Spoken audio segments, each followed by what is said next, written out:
Hello guys, आज हम पढ़ेंगे नेपोलियन के बारे में। नेपोलियन जिसे कि हिस्ट्री के महान मिलिट्री कमांडर्स में से एक माना जाता है। नेपोलियन ने इन्वेजन करके यूरोप के काफ़ी सारे देशों को जीता था। साथ ही साथ नेपोलियन ने मिस्र पर भी आक्रमण किया था। उसने 1798 में पिरामिड के सामने काफ़ी बड़ी लड़ाई लड़ी थी और ऐसा भी माना जाता है कि नेपोलियन ने तोपों से पिरामिड्स पर हमला किया था, पर इस बात के कोई पुख्ता सबूत नहीं मिलते हैं। फ्रांस में नेपोलियन के आने के बाद होने वाले बदलावों को देखकर यूरोप के कई देशों के लोग ऐसे थे जो नेपोलियन का बाहें फैलाकर स्वागत कर रहे थे। नेपोलियन ने फ्रांस में मिलिट्री डिक्टेटरशिप स्टार्ट की। फ्रांस में बहुत ज़्यादा मेहनत करने के बाद आई डेमोक्रेसी को नेपोलियन ने डिस्ट्रॉय कर दिया था। तो चलो नेपोलियन के बारे में समझते हैं। एक क्लियर एक्सप्रेशन नेशनलिज्म का आता है फ्रेंच रेवोल्यूशन से, जो कि 1789 में हुआ था।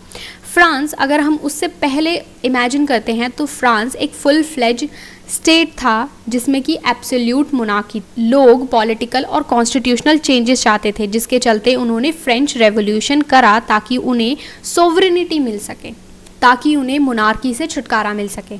इसी रेवोल्यूशन ने ये प्रोक्लेम कर दिया कि लोग अब देश का कॉन्स्टिट्यूशन बनाएंगे और उसकी डेस्टिनी लिखेंगे। ये फ्रेंच रेवोल्यूशन फ्रांस की थर्ड स्टेट के साथ होने वाले भेदभाव की वजह से हुआ था। उस समय पर फ्रांस 3 स्टेट्स में बटा हुआ था। First state clergy, second state nobility और थर्ड स्टेट।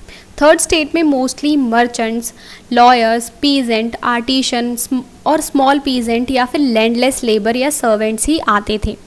थर्ड स्टेट के साथ होने वाले एक्सप्लॉयटेशन की ही वजह से फ्रेंच रेवोल्यूशन हुआ था। थर्ड स्टेट के लोग भी अपने लिए बराबरी चाहते थे। फर्स्ट 2 स्टेट के लोग यानी कि क्लर्जी और नोबिलिटी बाय बर्थ बहुत सारी प्रिविलेजेस को एंजॉय करते थे। उनको बहुत सारे मोस्टली टैक्स थर्ड स्टेट के लोगों से लिया जाता था। फर्स्ट 2 स्टेट्स के प्रिविलेजेस एंजॉय करने की वजह से और थर्ड स्टेट के इतना ज़्यादा पिसे जाने की वजह से ही फ्रेंच रेवोल्यूशन हुआ था।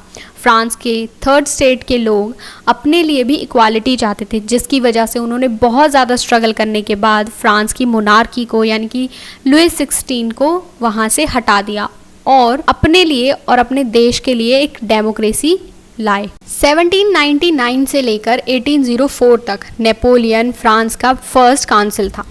1804 में नेपोलियन ने अपने आप को फ्रांस का किंग डिक्लेयर कर दिया था। नेपोलियन ने बहुत सी कंट्रीज और बहुत सी हाई पोस्ट की बागडोर अपने रिश्तेदारों को थमा दी थी। नेपोलियन को यूरोप के लोगों द्वारा बहुत ज़्यादा पसंद किया गया था। नेपोलियन के द्वारा लाए गए पॉलिसीज और लॉज ऐसे थे जिन्होंने कि यूरोप को बहुत ज़्यादा अच्छे से मॉडर्नाइज किया था।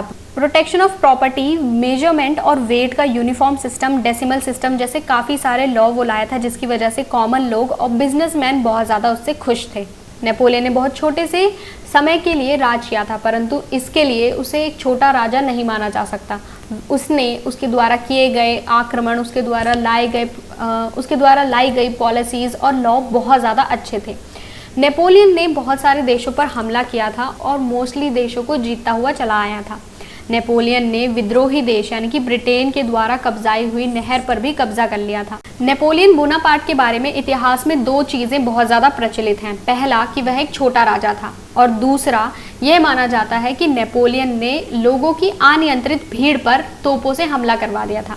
माना तो यह भी जाता है कि नेपोलियन ने इजिप्ट के पिरामिड्स पर तोपों से हमला करवाया था, लेकिन इस बात के कोई पुख्ता साक्ष्य नहीं मिलते हैं कि नेपोलियन ने पिरामिड्स पर हमला करवाया था या नहीं। नेपोलियन ने इतने सारे अच्छे काम करने के साथ साथ एक बुरा काम भी किया था और वो था स्लेवरी को रीइंट्रोड्यूस करना। नेपोलियन ने फ्रेंच रेवोल्यूशन और इतना ज़्यादा स्ट्रगल करने के बाद मिली डेमोक्रेसी को हटाकर मिलिट्री डिक्टेटरशिप लाया और बाद में खुद को राजा डिक्लेयर कर मोनार्की को लेकर आया। बहुत सारे लोगों को नेपोलियन बहुत चुभने लगा था। कंजर्वेटिव लोग नेपोलियन से बिल्कुल भी खुश नहीं थे, इसीलिए उन्होंने मिलकर नेपोलियन के खिलाफ षड्यंत्र रचा और बैटल ऑफ वाटरलू जो कि 1815 में हुई थी, उसमें नेपोलियन को हरा दिया।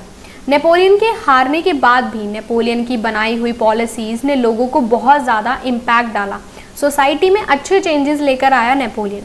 आइडिया ऑफ लिबर्टी, डेमोक्रेसी जैसे राइट्स फ्रेंच रेवोल्यूशन की ही देन है। हमारे इंडिया के टीपू सुल्तान और राम मोहन राय भी इस रेवोल्यूशन से बहुत ज़्यादा प्रभावित थे। That's all for today. Subscribe to my channel for more information. Bye bye.